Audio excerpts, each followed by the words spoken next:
বিসমিল্লাহির রহমানির রহিম। সকল প্রশংসা সেই মহান আল্লাহ পাকের, যিনি আমাদের সেই আদি পিতাকে সৃজন করে তার নিজ ভাণ্ড থেকে ফুৎকারে আত্মা দিয়ে জীবিত করেছিলেন, আর জীবিত হয়ে সঙ্গে সঙ্গে বলে উঠেছেন আলহামদুলিল্লাহ। আমরাও আজ অনাদিকাল পরে সেই পিতার আকৃতি সুরত পেয়ে, পিতার সে নফস পেয়ে আমরাও নিজ নিজ কল্পের দিকে খেয়াল করে বলে ওঠে আলহামদুলিল্লাহ। তারপর যে নবীন নবত এসে আমরা হাজির হয়েছি, তিনি হলেন বিশ্ব নবী এবং ইসলাম ধর্মের প্রচারকারী এবং প্রতিষ্ঠাকারী। সেই নবীর শানে একবার খাস দরুদ শরীফ পাঠ করি। আল্লাহুম্মা সাল্লি আলা সাইয়্যিদিনা মাওলানা মুহাম্মাদিন সাল্লাম। আজ সোমবার, প্রত্যেক সোমবার এই আদম নূরের উদ্যোগে সাপ্তাহিক অনুষ্ঠান হয়। আজও সেই অনুষ্ঠান হচ্ছে। তা আমরা কিছু হেদায়েতি ভাইরা উপস্থিত হয়ে সেই অনুষ্ঠান পালন করতেছি। তো সেই ভাইদের মাধ্যমে সারা বিশ্বের মানব জাতিকে জানাই সালাম, আসসালামু আলাইকুম। ওয়ালাইকুম আসসালাম। আমি আদম নূরের বাণী সকল মানব জাতির কাছে পৌঁছে দিচ্ছি। আমি নফসের জাতে আদম, রব্বের জাতে আদম। আমি আজ আলোচনা করব যে ধর্ম কিভাবে নষ্ট হয়। তে এই যে ধর্ম, আমরা ধর্ম ধর্ম করি, ধর্ম যারা এনেছে বা যারা এই পৃথিবীতে নবী রসুল দেব দেবতা একটা না একটা কিছু দাবি করেছে, সকলেই একটা করে ধর্মের মালিকানা দাবি করেছে। তে অতীতে দেখা যায় সকল ধর্মের বাস। বিশ্বনবী আসার আগে সব নবীরা এসেছে এবং এই ধর্ম তারা দিয়েছে মানুষের কাছে। এই যে এত ধর্ম, কেন? ধর্ম তো একটা হলেই যথেষ্ট নাকি? যে এই মানুষ সেই ধর্ম মানার ভিতর দিয়ে আল্লাহর রঙে রাঙান্বিত আল্লাহর কাছে ফিরে যেতে পারবে। তাহলে এত ধর্ম কেন? তাহলে এরও অনেক কিছু আছে যে কারণে এত ধর্ম আনা হয়েছে বা এত ধর্ম এসেছে। তার অনেক কিছুই আমার প্রাণপ্রিয় মুর্শিদ পাক তিনি তার ইউটিউবের মাধ্যমে প্রকাশ করে গেছেন। তার সকল সত্য তিনি প্রকাশ করে গেছেন যে কেন এত ধর্ম। তো তারপরেও আমি বলছি যে এই যে ধর্ম আনা হয়েছে, তাহলে এই যে ধর্মগুলো, সেই ধর্মগুলো এর ভিতর দিয়ে কেন নষ্ট হলো, কিভাবে নষ্ট হলো? তিনি যে নবী দাবি করেছেন, তিনি তো একটা নূর বা একটা কিছু হয়েছেন বলেই তিনি নবী দাবি করেছেন নাকি? একটা কিছু হয়েছেন বলেই তিনি নবী দাবি করেছেন, রাসূল দাবি করেছেন। না হয় কি হয়েছে? তাহলে তিনি একটা কর্মের ভিতর দিয়ে তিনি একটা নূর অর্জন করেছেন। আর একজন নবী আসছেন, তিনিও তার কর্মের ভিতর দিয়ে যায় সেই আরেকটা নূর ধরেছেন। না, দুইজন একই ধর্ম পালন করে দুই নূর ধরেছেন, তা কখনোই সম্ভব না। দুজন অবশ্যই, দুজনের কর্ম ছিল ভিন্ন, ধর্ম ছিল ভিন্ন, ইবাদত ছিল ভিন্ন, সবকিছুই ভিন্ন ছিল। যে কারণে সে একটা ধরেছে, এ একটা ধরেছে। তিনি একটা ধর্ম নিয়ে এসেছেন, ইনি একটা ধর্ম নিয়ে এসেছেন, তাই না? তাহলে এই যে অতীত বিশ্বনবী আসার আগে অনেক ধর্ম দেখা যায়, অনেক নবী রসুল এসেছে, অনেক ধর্ম দিয়েছেন। তাহলে এই যে এই ধর্ম মানার ভিতর দিয়ে কোনো একটা মানুষ তো বলতে পারলো না যে আমি এই ঈসাই ধর্ম মেনে সেই ঈসের নূর অর্জন করেছি। এরকম কেউ কি শুনতে পেরেছেন? পারেন নাই মনে হয়। বা আমি ইব্রাহিমের ধর্ম মানার ভিতর দিয়ে আমি সেই ইব্রাহিম নূর যে ধরেছেন, আমি সেই নূর ধরেছি, আমি সেই জাতি হয়েছি, এরকম কেউ কি শুনেছেন? তাও শোনেন নাই। তাহলে তিনি একাই সেই নূর অর্জন করেছেন। তার ধর্ম যে এনেছে, সেই ধর্ম মানার ভিতর দিয়ে কেউ সেই নূর অর্জন করতে পারে নাই। তাহলে সে যে ধর্ম মানলো, তাহলে কেন সেই ধর্ম মানার ভিতর দিয়ে সে জায়গা পৌঁছানো হলো না, বা সেই জায়গা পৌঁছানো সম্ভব না? কেন হলো না?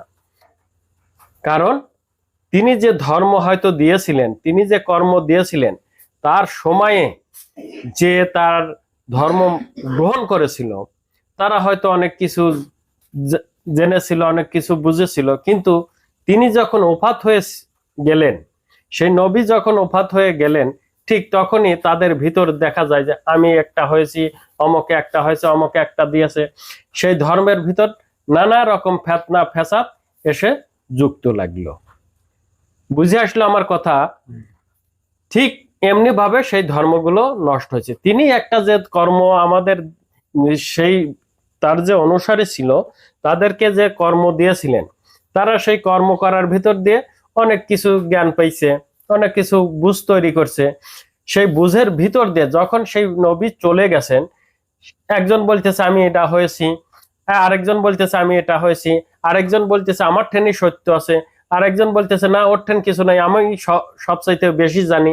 এরকম ভাবে সেই ধর্মটাকে নষ্ট করে ফেলছে, যা যে ওই ধর্ম মানার ভিতর দিয়ে আর সেই জায়গা যাওয়ার কোনো পথ বা কোনো কিছুই রাখে নাই। এমনি ভাবে সেই ধর্মের যখন সকল কিছু নষ্ট হয়ে গেছে ঠিক তখনই আরেকটা ধর্মের, নতুন ধর্মের আবির্ভাব ঘটেছে। ঠিক এমনি ভাবে আরেকটা ধর্মের আবির্ভাব ঘটেছে। ঠিক তার ভিতর দিয়ে আজ আমরা এত ধর্ম দেখতে পাই। কিন্তু এই সকল ধর্ম মানার ভিতর দিয়েও কোনো একটা মানুষ সেই জাতের বা সেই নূর অর্জন করতে পারে নাই, যা অতীত জীবন দেখলেই বোঝা যায়। কারণ সেই নবী ছাড়া আর কোনো একটা তার হেদায়েতি বলি আর তার ছাত্র বলি বা তার বলে কেহ সেই জায়গা যাইতে পারে। জুতিল যাইতো তাহলে সে বলতো যে আমি সেই ইসাইন নূর ধরে এটা হয়েছি, বলতে পারতো তো, কিন্তু কেহই করতে পারে নাই। তাহলে এমনি ভাবে অতীতের যত ধর্ম এসেছে ঠিক এমনি ভাবে ধীরে ধীরে তাদের ভিতরেই এমনি ভাবে যখন নেতা চলে গেছে ঠিক এমনি ভাবে জন্নি ছাপটা করে সেই ধর্মকে নষ্ট করে ফেলছে। তার ধর্মের সত্যতা বলতে কিছু রাখে নাই। শেষ যখন সেই সকল ধর্ম শেষ হয়ে গেল, হলো আমাদের বিশ্ব নবী। তিনি এসেও তিনি সে নবী রসুল দাবি করলেন। তিনি তাহার সময়েও তিনি যে ধর্ম দিয়েছেন, যে কর্ম দিয়েছেন তার ধর্ম মেনেছে বা তার কাছ থেকে অনেক লোক তার হেদায়েত গ্রহণ করেছে, এমনি ভাবে পথ চলে নাই। কিন্তু তিনি যে কর্ম দিয়েছেন, তিনি যে দিয়েছেন সেই কর্ম আর এই কোরআনের ধর্ম বা সেই কোরআনের কর্ম কিন্তু এক নয়। কারণ এটা দিনই ধর্ম আর সেটা হলো রাতের ধর্ম। রাতের যুগের মানুষ, রাতের যুগের প্রতিনিধি কখনোই দিনী যুগের ধর্ম বা কর্ম দিতে পারেন না। তিনি সূত্র দেখিয়েছেন, তিনি সূত্র নিয়ে এসেছেন যে এখন দিনী যুগ, দিনী নূরের উদয় হবে, এখন দিনী ধর্ম, সেই ধর্ম পালন করো, তোমরা সেই হেদায়েত গ্রহণ করো। যে কোরআনের ধর্ম আনা হয়েছে তিনিই এনেছেন, কিন্তু কোরআনের মাধ্যমে, যেটাকে আল্লাহর বাণী বলে থাকে অনেকেই। বুঝে আসলো? তো এই ধর্মের যে এতদিন এই বিশ্ব নবীও হয়তো চলে গেছেন 1400-1500 বছর প্রায়, সেই ধর্ম ভিতরে, এই দিনী ধর্মের ভিতরে কোনো একটা মানুষ সেই দিনী নূর অর্জন করে কেহই বলতে পারে নাই যে আমি সেই কোরআনের সেই দিনী নূর বা সেই ঈমান আনয়নকারী সেই ঈমানের পরীক্ষাতে সেই ঈমানের নূরকে অর্জন করেছে, সেই ঈমানের সার্টিফিকেট গ্রহণ করেছি, কেউই করতে পারে নাই। কিন্তু এই কোরআনের ভিতরেই অনেক তরিক বায়াত এসে যোগ লেগেছে এবং কোরআনের ভিতরও বলা হয়েছে যে এই কোরআনের দ্বীনি ধর্মের ভিতর অনেক রূপক বানোয়াট যোগ লেগেছে। কিন্তু এই রূপক বানোয়াট কি, রূপক বানোয়াট কোনথা আসলো, এগুলো কেউ কি নির্ধারণ করেছে? তাও করতে পারেনি। একমাত্র আদম নূরের মুর্শিদ তিনি তার ভিডিওর মধ্যে এগুলো প্রকাশ করেছেন এবং ঠিক করে দিয়েছেন যে এইগুলো হলো বানোয়াট বা এই ধর্মের ভিতর কুফরি আনা হয়েছে, এগুলোকে কুফরি বলা হয়।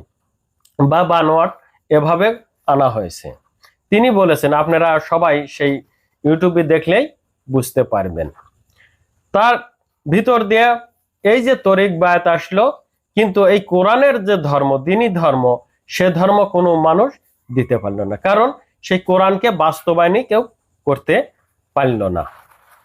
কোরআনকে সেই বাস্তবায়নে কেউ আনতে পারলো না, যে কারণে সেই দ্বীনি নূর কেউ অর্জনও করতে পারল না, সেই কোরআনেই রয়ে গেল। আমাদের প্রাণপ্রিয় মুর্শিদ পাক আদম নূরি,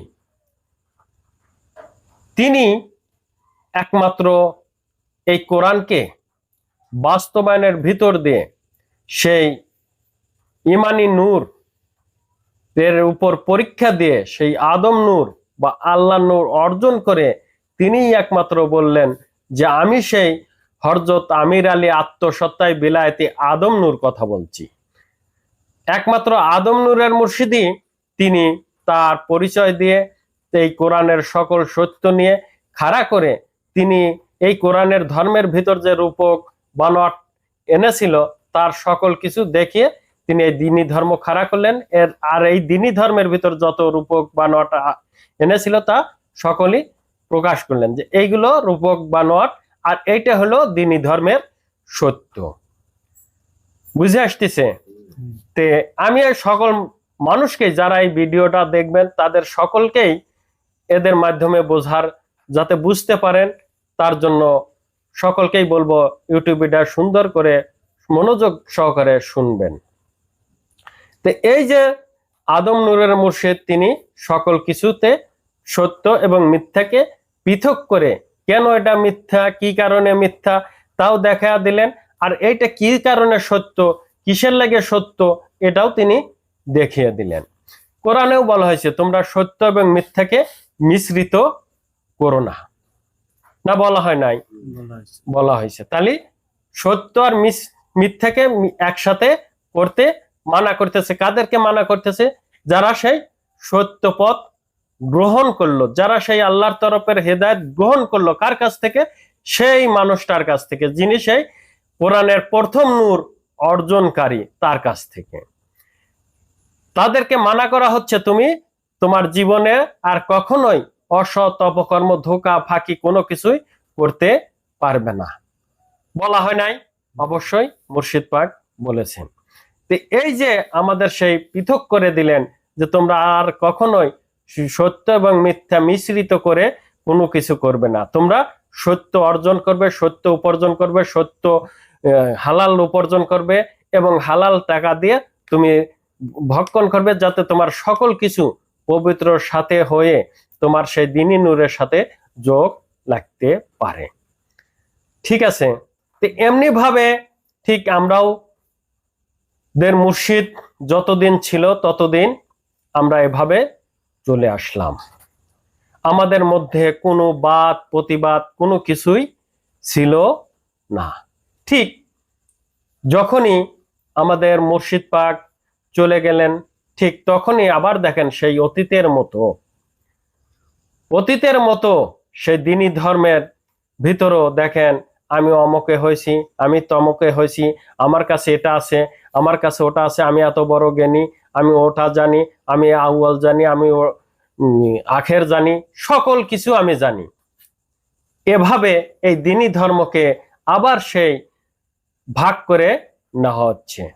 আসলে মুর্শিদ পাক তিনি তো সকল কিছুই জানেন না, জানেন না? তিনি তো সকল কিছুই জানেন, কারণ তিনি সেই আল্লাহর নূর অর্জনকারী, নাকি? আল্লাহ যেমন সকল কিছুই জানেন, তারপর তাও সেটাও আদম নূর সকল কিছুই জানেন, যে কারণে হয়তো তিনি যে দেখেছেন যে এইটা এর পার দিলে হয়তো এটা মোটামুটি চলতে পারে, যে কারণে তিনি হয়তো সেই জায়গায় বা সেই নূর অর্জনকারী বা সেই অর্জনকারী কাউকে পান নাই। তার ভিতর থেকে তার সেই জাতের ভিতর তার সেই নূরের যে অস্তিত্ব নিয়েছে, তার থেকে যে অস্তিত্ব পেয়েছে, তার উপর সেই জিনিসটা অর্পণ করেছেন। তার সকল কিছু দিয়ে যাকে তৈরি করা হয়েছে, মানে আল্লাহ পাক যেরকম আদমকে সকল কিছু দিয়ে তৈরি করে সেই আদমে খলিফা দেওয়া হয়েছিল, ঠিক আদম নূরও তার সেই আদম নূরের যাহা কিছু, সেই আমির আলীর যাহা কিছু দিয়ে যে সন্তানকে জন্ম দিয়েছেন, ঠিক তার উপরে তার সেই কিছু দায়িত্ব দিয়ে গেলেন। এখন সেই দায়িত্ব অনেকেই মানছি না, কারণ আমি ধর্ম মানতেছি, আমি তো এটা জানি, আমি ওটা জানি, আমি ওটা জানি, এই নিয়ে তর্ক বিতর্ক হয়ে দেখেন আজ আমাদের সেই সত্য ধর্ম, সঠিক ধর্ম নষ্টর পথে চলে যাচ্ছে, নষ্টর দিকে চলে যাচ্ছে। ঠিক না বেঠিক? তাহলে আমাদের সেই জিনিসটাকে ধরে রাখতে হলে, আমাদের সেই জিনিসটাকে যদি আমরা সত্যই প্রমাণ করতে চাই, আমরা যদি সেই সত্য ধর্মকে সত্যই খাড়া করতে চাই, তাহলে আমরা যারা সেই আদম নূরকে মানি, আদম নূরকে আদেশ হুকুম মানি, তাহলে অবশ্যই তার সকল কিছুই আমাকে মেনে চলতে হবে। তার সেই অনুষ্ঠানগুলো, তার সেই কর্মগুলো, তার সেই হেদায়েতের যে শর্তগুলো, সেগুলো মেনে চলতে হবে। তার ভিতর দিয়েও তার যে হুকুম হাকাম আছে সেগুলো মেনে চলতে হবে। নাকি না ভুল বলতেছি?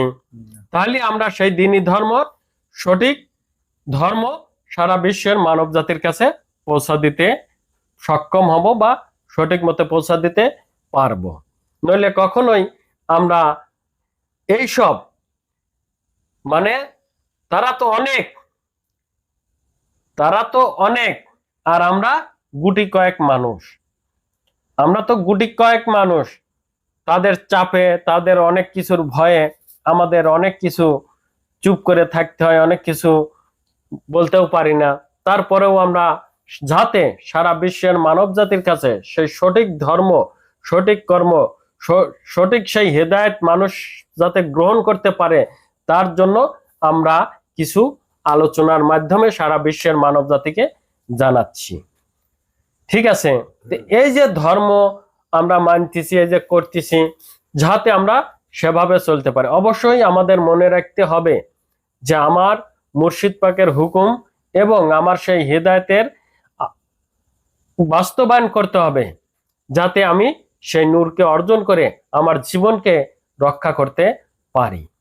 তো যাই হোক, রাত অনেকটুকু হয়েছে, আমার আরো অনেক কিছু বলা ছিল, কিন্তু সেই রাত অনেক হওয়ার কারণে বা কিছু সংখ্যক লোক আসার কারণে এটা বললাম না। হয়তো আবার কোনোদিন যদি মালিক স্মরণে এনে, তাহলে অবশ্যই আমি আরো কিছু জিনিস আপনাদের কাছে উপস্থাপনা করব, যাতে আপনারা সঠিক জ্ঞানে এনে, সঠিক বুঝে এনে আপনারা পথ চলতে পারেন, এবং সঠিক জায়গায় এসে সঠিক সেই আল্লাহর তরফের হেদায়েত গ্রহণ করতে পারেন। তাই আমি সকল মানুষকে আহ্বান করব, আপনারা অবশ্যই, যেহেতু আমার মুর্শিদ পাক আদম নূর, তিনিই একমাত্র এই হেদায়েতের মালিক, তিনি সকল মানুষকে বুনির জাত থেকে উদ্ধার করার কর্ণধার, সকল মানুষ যাতে আদম জাতের জাতি হয়ে আখেরাতে যেতে পারে, তার সঠিক ধর্ম দানকারী একমাত্র আদম নূরের মুর্শিদ। কিন্তু তিনি যখন চলে গেছেন, তার দায়িত্বভার যাতে এই মানুষ হেদায়েত গ্রহণ করতে পারে, সেই পথ চলতে পারে, তার রাস্তা আমার উপর খুলে রেখেছেন, মুখ খুলে রেখেছেন, যাতে আমি তাদেরকে সেই হেদায়েত দিয়ে সেই পথে, সরল সোজা পথে তুলে দিতে পারি। ঠিক আছে? তে আমরা যাতে সেই কর্ম করি। আর আজকে হয়তো আমার বড় আপা আসে নাই, কারণ বৃষ্টি, তিনি কেদকুদর ভিতর দিয়ে পিছলা, এজন্য আসতে পারে নাই, যে কারণে আপনারা হয়তো সামনে এসে বড় আপার ভিডিওটা পাবেন না। তা আমরা যারা সেই পথ ধরে চলেছি, অবশ্যই আমরা আমাদের সেই গন্তব্য পৌঁছাতে হলে আমাদের প্রথম কর্ম হলো হেদায়েতকে বাস্তবায়ন করা, হেদায়েতকে বাস্তবায়ন করা। তার ভিতর দিয়ে দ্বিতীয়টা হলো আমাদের সেই মুর্শিদের আদর্শে আদর্শবান হওয়া, আমাদের সেই মুর্শিদ পাকের সেই আদর্শে আদর্শবান হওয়া। তৃতীয়টা হলো মুর্শিদের হুকুম মেনে চলা। ঠিক আছে, আর আমরা মালিকের কাছে এটাই প্রার্থনা করি, এই ঝড়ের ভিতর, এই যে তুমি ঘূর্ণিঝড় লিখে গিয়েছো, তুমিও নিজেও বলেছো এখন পরীক্ষার সময় চলছে, আমরা যে কয়েকটি মানুষ তোমার সেই সত্যের নিশান ধরে আছি, তোমার সেই সত্য পথ ধরে আছি, তুমি আমাদেরকে সাহস যোগাও, তুমি আমাদেরকে রক্ষা করো, আমরা যাতে এই পরীক্ষায় উত্তীর্ণ হয়ে তোমার জাতের জাতীয় মানুষ হয়ে তোমার কাছে ফিরে যেতে পারি, সেই তৌফিক আমাদের দান করো, আমিন। আমরা সবাই যাতে এই আদম সুরত রক্ষার ভিতর দিয়ে তহাকন্যা হরজতা জিনো আর আমিরা আদম নুরের মহরত হয়ে যাতে জীবন লাভ করতে পারি, সবাই বলে আমিন। এই বলেই আজকের বক্তব্য আমি এখানে শেষ করছি। সুবহানাল্লাহ বিহামদি, সুবহানাল্লাহ আজিম। সবার প্রতি আমার সালাম, আসসালামু আলাইকুম। ওয়ালাইকুম আসসালাম।